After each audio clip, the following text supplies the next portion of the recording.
All right. As far as the week went, past today, I thought it was a lot of information for the young men on offense, defense, and special teams. Handled it well.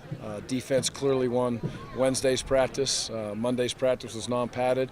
Offense clearly won today's practice. So it's give and take the way it should be for a good football team in spring ball. On one side of the ball one day and the other the next. So that was positive, but good productive work week overall.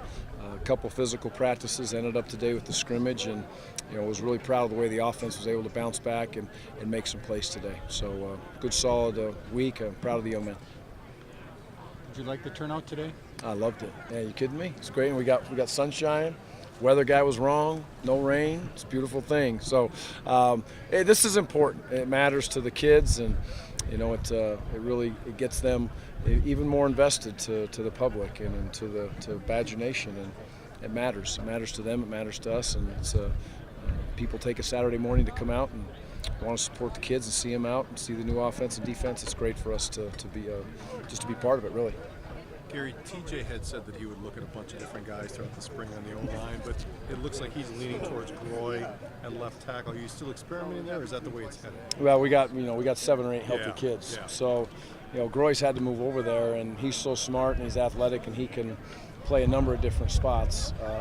We'll have to do what's best. These are good learning reps for him, regardless of where he plays in the fall and further along in his future. But is it solidified to him at left tackle? Absolutely not. We just got to get healthy again and see where it goes.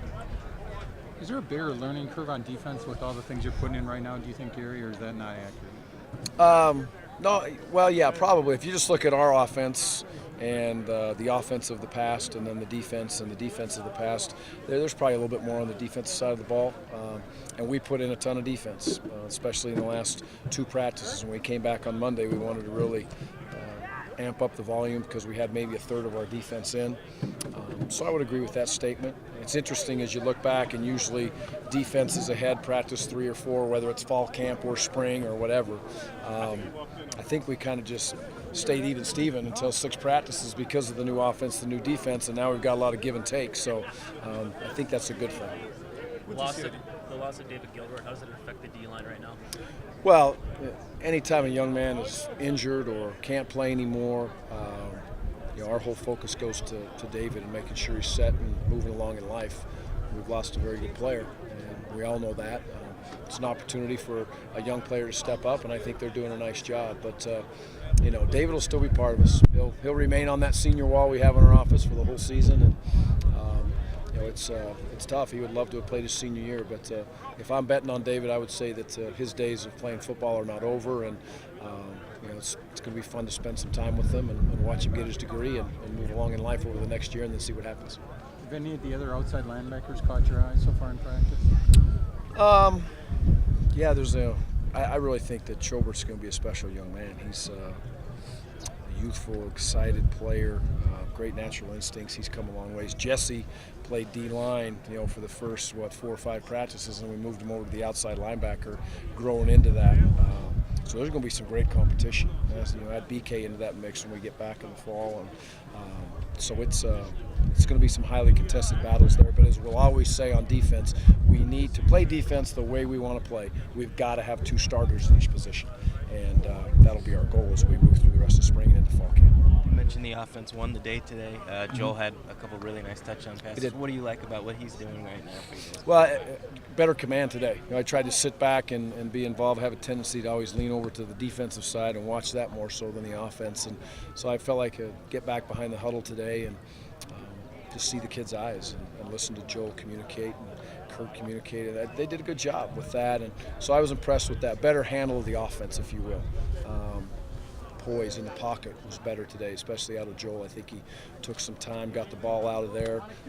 On Wednesday, we were a little bit, panicked in there and took some sacks where we had to get the ball out. So when you're playing against an aggressive defense, you got to get the ball out quick and max protect and take your shots. And I thought today that the offense did a better job of that, and the quarterbacks did a better job of throwing it, and the wide receivers made some plays, which was great to see.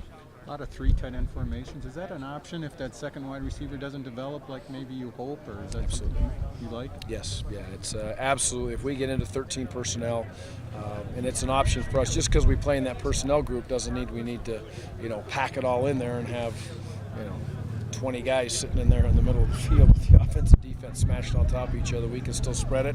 Our tight ends are skilled. They run well. They're athletic enough to get out in space and cause some mismatches in space as well as they can on the line of scrimmage or off the line of scrimmage. So it can. There's a lot of positives to that. It can slow down an aggressive defense in their sub packages and not allow them to get as much skill on the field because they don't know what's coming their way. It may be power football. It may be spread football. So. Coach Ludd will do a great job of mixing that, and I think the kids are excited about the opportunity. Every tight end wants to go play wide receiver too, right? They always do, so it's good for them. Did you like James White today too? You've talked about his approach day to day being really what you like. Yeah, I thought James ran the ball well, had a couple nice cuts. Put the young freshman Sojourn in his place shook him down there a little bit, which was James comes to work again every day. He's excited about being here. He ran with more aggression today, I think, in a couple of those short yardage situations, and his reps are going to be limited, but he's not counting his reps. He's making his reps count, which he did today, which was impressive to see.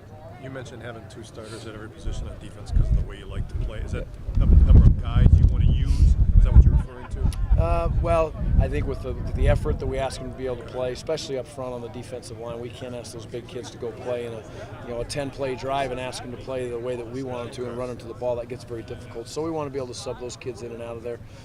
I'll always be in favor of playing as many young men that are prepared to get out on the field, whether that building a package for a certain young man or a certain group of kids. Same thing with special teams. They work hard. It means a lot for them to jog out on that field. If they're ready, we want to give them an opportunity to play.